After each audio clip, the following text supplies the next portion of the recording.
হয়ে থাকা শরীরে অর্ধমৃত প্রায় হয়ে মাঝপথে সাহায্যের জন্য চিৎকার করবে।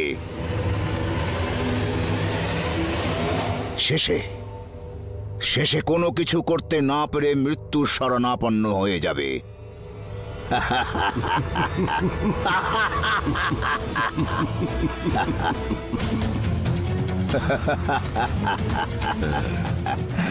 সত্তর কেজি ওজনের অশোক, 2.5 কেজির পোড়া ছাই হয়ে থাকবে।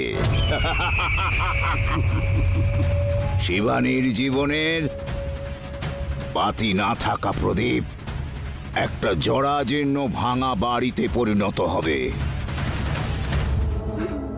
মেয়ের জন্য মরার মতো বাঁচবে।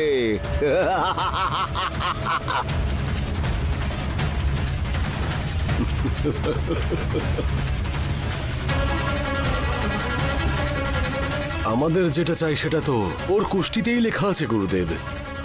কিন্তু ওর কুষ্টিতে থাকা দোষকে ও তো জানতো না। বলতে গেলে একজন ভিক্ষুককে আপনি রাজপ্রাসাদ উপহার দিলেন।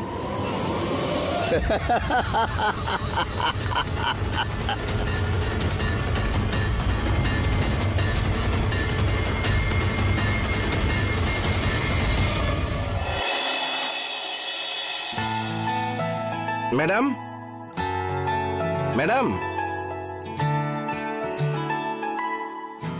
শিবানী ম্যাডামের একটা পার্সেল এসেছে। ছর্দি, ছর্দি।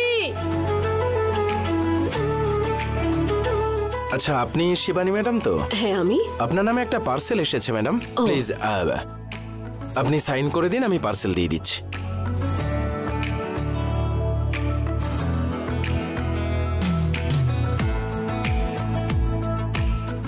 Thank you madam. এই যে ম্যাডাম, এটা আপনার parcel. Thank you. Thank you.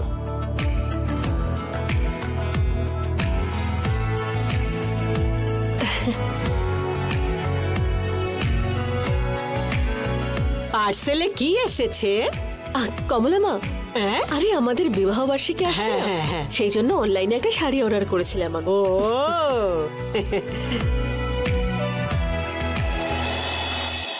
দাদা বাবু আর মেয়ের জন্য কিছু আসেনি?